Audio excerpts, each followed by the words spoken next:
What is going on YouTube? This is Apex27 bringing you a clip video that is going to be a little bit more than just that. Now, let me start by saying that I love Elden Ring. It's in probably my top 3 Souls games. It might be third or second place. Dark Souls 1 is always going to hold the number 1 spot for me. I don't care what anyone says about that. But with Elden Ring and its greatness, and it's honestly living up to the hype, a lot of things were either completely misdone, forgotten altogether. The potential, while a lot of it was fulfilled, a lot of it was left lacking. And with only so much content left before this game is completely squeezed dry of content, I've decided to make a top 10 list of all the things that I think Elden Ring fell short on. Once again, I love this game, but I think it fell short in a lot of different areas. So, without further ado, let me start the list. My 10th thing that Elden Ring fell short on was that there was not enough lore on the Outer Gods. Not getting that much lore in the base game was understandable. It would have been acceptable if there was eventually more lore in the DLC about the Outer Gods. And while I'm pretty sure we got a couple tidbits here and there, we really didn't get very much at all. We don't know anything about the Formless Mother, really. We don't know anything about the Frenzied Flame, pretty much. We don't know anything really about the Fell Flame God, whatever his name is, whatever it's called. We don't know anything about the Rot, really. There's all kinds of different things we just don't know anything about. We think we know a decent amount about some of the Outer Gods, but that is stuff that has been dug up and speculated on by people, not actual cold hard fact. I would have liked to have seen more lore, more hard cold evidence on these Outer Gods, and maybe to explain maybe the hierarchy of these Outer Gods, what their relationship is to the Greater Will, if the Greater Will is actually stronger or more important than the Outer Gods, any of that stuff. While that is on my top 10, it is the 10th one. I don't have as much to say about that one as I do some of these other ones. So, number 9 is no base game interactions with the DLC. We didn't get any Melania reactions to us beating Mikola. We weren't able to bring Melina into the DLC with us. I remember thinking that Mikola himself might be our Melina in the DLC. That didn't happen. We didn't get any Moog interactions, which I guess it makes some sense that we didn't get that. I just feel like maybe Ronnie could have had something to say. Vare might have had something to say, you know. We didn't get the moment where Vare would tell us when to go to the Mohgwyn Dynasty. Maybe that never would have happened, but it is sad that it never happened. I remember for a very long time in the first year or two of Elden Ring's release that thinking that one day they'd patch in, or the DLC itself would bring Vare's moment where he explains that we're now allowed to use the icon that he gives us to travel to the Mohgwyn Dynasty. That never happened. And I'm sure there's a slew of other base game interactions that were never accounted for. Number 8 is lack of hand-to-hand Ashes of War. I think we only got 2 in the DLC. We got the exploding palm one. I don't remember what it's called. It might be, I don't think it's exploding palm. And then we got the flurry kicks. While both of those are cool, and one of them is actually kind of janky and broken, and the other one is okay, they're mostly only good for PvE or for gankers, While you can use them as an invader or in duels, it's quite limited on what it can do, and the Ashes of War really do not help it. A lot of Ashes of War also got cut from the hand-to-hand weapons.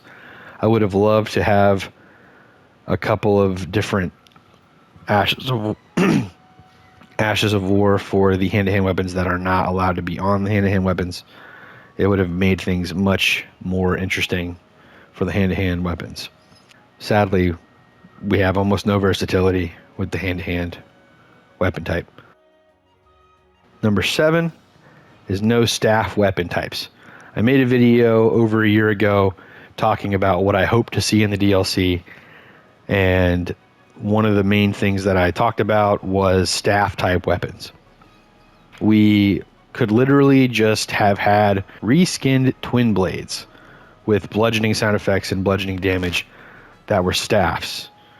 And it would have, opened up more fashion opportunities, more roleplay opportunities within the PvP. And it would have been, I feel like, super easy to create. Plus, we would have gotten maybe other Ashes of War that would have been cool. I think doing some kind of like cool stick flurry, a bunch of different hits, spinning the stick all around your body type deal while hitting people. Using the stick to do like a high kick where you vault with the stick. Something like that would have been really cool for staff weapon types, and we did not get that. Number 6 is the lack of light greatswords. I made an entire video about this, that the Sword of Damnation, the Fire Knight greatsword, and Saint Trina's sword, I forget exactly what it's called, but they're all DLC weapons. All 3 of those could have been light greatswords, and not a single one of them was. Even Midra's sword, the Sword of Damnation, the way he wielded it looked like he was using it the same way that most of the light greatswords would be used. Don't even get me started on the fact that it didn't do madness build up. But yeah, if you want to see that video, it's there. It's actually, sadly, one of my least watched videos since the DLC came out. It was kind of disappointing. I feel like the thumbnail was great and everything. Light greatswords. We should have gotten more of them. I'm disappointed that they decided to just make these awesome legendary swords in the lore just regular weapon types. The Saint Trina sword is another really great offense as well, because there's already a Saint Trina's straight sword in the game that is, I think, is better, right? I think it does more sleep buildup than the DLC version, in PvP at least. So, I mean, really, FromSoft dropping the ball really hard on that one. Really frustrating for me, not gonna lie. Number 5, lack of DLC big names, such as the Flowing Swordsman, the Blue Dancer, the Gloam-Eyed Queen, Godwyn, to name a few. Another topic from my what I expected from the DLC video from over a year ago. Every DLC has always had an Artorias type degraded, corrupted hero that has turned into some kind of monster or pawn for someone in the DLC. We got the Red Dancer of Vernat, which is a little bit like the Flowing Swordsman or the Blue Dancer, what we were hoping for. That was kind of nice, but it was a really one-off jail boss fight. It wasn't any kind of special. There was no, I don't think there was even a particular theme for that fight that was different from all the other ones, a unique theme. And I don't think that dancer is related very heavily to the Blue Dancer or the Flowing Swordsman. Nothing to do with Melania. Obviously, Godwyn and the Gloam-Eyed Queen are 2 huge candidates for that type of role, and they were completely just missed entirely. We got some really indirect Gloam-Eyed Queen lore, I'm pretty sure, in the DLC, and a little bit of indirect Godwyn lore, very, very minuscule though, talking about his knights. It was pretty disappointing, and I'm extremely sad that we did not get anything. Elden Ring isn't officially done. They haven't said that the patch is the last patch or anything so far. And with Sony buying out Katakawa, FromSoft could be forced to make an Elden Ring sequel or another DLC at some point. I don't want them to be forced to do that. That would not be good, but who knows. Number 4, another topic from the video from over a year ago, water-themed anything. We have a wind incantation now. We've had wind Ashes of War. We have fire incantations and fire Ashes of War and fire spells, lava spells. We have earth-themed, rock-themed incantations, and I think some spells in Ashes of War for sure. We only have the bubbles for water, and technically some of the ice incantations and spells. I think there might only be spells actually for ice. Regardless, we needed some more water themed stuff. I have a waterbender character. I stretched that character to make them a waterbender. They're more like an ice mage than anything, and I had to stoop to using my least favorite weapon type, which is whips. I feel like they're a very cowardly, no-brain way to play the game because you can't parry them, and the hitboxes are weird and hard to predict or hard to analyze. Really disappointed that we didn't get any water-themed stuff. The Claymen and their Clayman sorceries were a perfect opportunity for DLC content to give us newer, more interesting water-themed magic or incantations. Number 3, status effects. We did not get any real good status effect weapons or spells or Ashes of War in the DLC. The best thing we got was Romina's halberd, the Rot halberd. Another big thing I hoped for the DLC was that there would be a really cool Rot weapon, a really cool Blood Flame weapon, Sleep, Death, Root, Death Blight. We didn't get any of that. We got a couple of shitty Madness weapons. The Matting Hands are accidentally like sneaky decent, but they're not really great. The perfume bottles definitely aren't great. Romina's halberd is fine, but just like always, the Rot buildup is not very good. You pretty much just kill your opponent before the Rot buildup ever procs. Same thing with Death Blight. We didn't get any weapons for Death Blight, but even if we had, I would bet, just like the Eclipse Shodels, we would absolutely be more likely to just outright kill our opponent than to actually Death Blight them. And then as far as Sleep goes, we just didn't get anything interesting for Sleep either.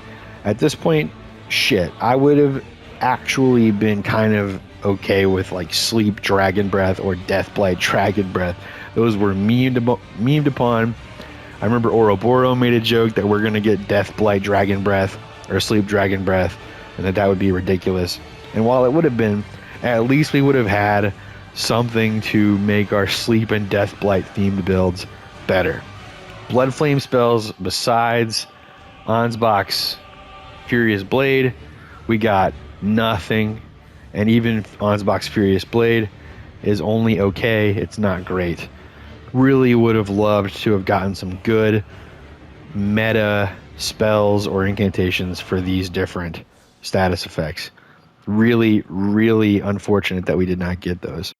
Number 2 is covenants. Bloodborne added a covenant in the DLC. So you can't tell me that they weren't going to add a covenant in the DLC. There are so many, in the base game, there are so many opportunities for good covenants. In the DLC, there are a few good ones. It just boggled my mind that they didn't add covenants at some point. It's really sad. Covenants would have made this game better. Everyone knows that. It's very obvious that Elden Ring could have benefited from covenants. I don't think there's pretty much anyone who would disagree with that. It's been talked about to hell and back. I don't know what else I could really say about this, but I think you would all agree that it deserves a top 3 spot. I've given it number 2. And finally here, my number one is the fashion. Elden Ring fashion is super mid. I loved Dark Souls 1 fashion. Dark Souls 2, I didn't get to dabble enough with the fashion in that game. Dark Souls 3, loved that fashion. Bloodborne is pretty good, but everything kind of looks the same, for the most part in that, so we're not going to really count that too much. And then, Sekiro didn't have any extra fashion until way later after I stopped playing it, so I'm not going to count that either. Elden Ring, my number one problem with Elden Ring fashion is that most of the capes in the game are more like really thick, furry robes. The capes hug you. They go all the way around, almost like a cloak or a robe. And with a lot of different armor pieces, that just doesn't work. There are only a few pieces in the game. I have found all of them and used pretty much all of them on my fashion. If you look at any of my builds, all my builds have the capes that drape down the back. They don't go around the shoulders. Very similar to the Abyss Watcher's chest piece in Dark Souls 3. Not like I think it's the Depraved Perfumer's robe. That is a rug that you're wearing. The Eileen the Crow chest piece in Elden Ring, I forget what it's called in Elden Ring. It's not Eileen the Crow, but you know what I'm talking about, the Raven Feather one. Horrible, wrapping around you like a rug again, once again, horrible. To move on from capes, because I've beat those down enough already, the masks, the thief hood and the ninja masks are the worst they've ever been. We finally had good dragon form again, but we didn't have, at what cost? We lost the good ninja hood and the good thief hood. Igon's hood altered is the thief hood from Dark Souls 3, but they put a giant piece of metal on the front of it for some reason, and it's ruined. Another big point of contention for the fashion problem that I have is that a lot of the chest pieces don't have a drapey bottom part that drapes down the legs. I don't know what you would call that. I don't know what that part of armor or clothing is called, but most of Elden Ring's chest pieces stop at the waist, like the altered dragon armor piece. I forget what it's called, the dragon hunter or dragon warrior chest piece. A lot of those pieces of armor, the Fire Knight chest piece stops at the waist. These chest pieces that stop at the waist look horrible. You need to have something draping down the sides to cover up the legs and thighs at the top, maybe even the groin area, cover the groin area up. Definitely the rear end. If you look at most of my characters, you'll see that I wear chest pieces that cover up that mid region of the body, or mid to lower region of the body. Something about lacking that and everything just stopping right at the belt line, at the waist. It looks horrible to me. I hate it. I would enjoy playing Elden Ring so much more if the fashion in this game was better. The colors are better than Dark Souls 3. I'll give them that. Elden Ring is a much more colorful game. It's not as dreary as Dark Souls 3. It's even more colorful than Dark Souls 1, which is a fairly colorful game in my opinion, and Dark Souls 2. But at the end of the day, the fashion is just lacking. Bring back flowy capes that just go down the back, that don't hug you like a rug or a robe. Bring back armor pieces that don't stop at the belt, that they continue to go down towards the thighs and the knees. And bring back good hoods and ninja masks. God damn it. What the fuck is with the ninja masks in this game? That's been my top 10 list. An honorable mention is the Primeval Current. We didn't get any lore on the Primeval Current. We got a little bit in the DLC with the Starline sword, I think. and Yonze and all that, but barely anything there. Selen was a great character. Her whole story was amazing. Azur and Lusat, great characters. Really would have liked to get more information on them. Ymir should have had some stuff to say about those people in the Primeval Current, but yeah, Anyway, that would have been like number 11. It might have even been number 10 if I had thought about that before I made the video. I remembered the Primeval Current while I was recording this. Anyway, probably got another build video coming out on Wednesday. I've been really busy this week. I've been working 12-hour shifts, so please forgive me for this maybe low-effort video. I don't know what you want to call it or how you feel about it. But if you, for some reason, stayed till the end here and you liked the video, even if you just liked the clips, who knows, please consider liking and subscribing. We are so close to 900 subscribers, and once I get to 1,000 subscribers, I can apply to be a partner. I'm going to start streaming pretty soon once I feel like I have enough people that might show up and actually make it worth streaming. It would really mean a lot to me if you liked and subscribed. I'm going to keep uploading content. We're going to be uploading for a very long time. Can't wait for the next game to get announced. Going to be doing lots of uploading content when that happens, when the game gets announced and released. This has been Apex 27. Adios for now.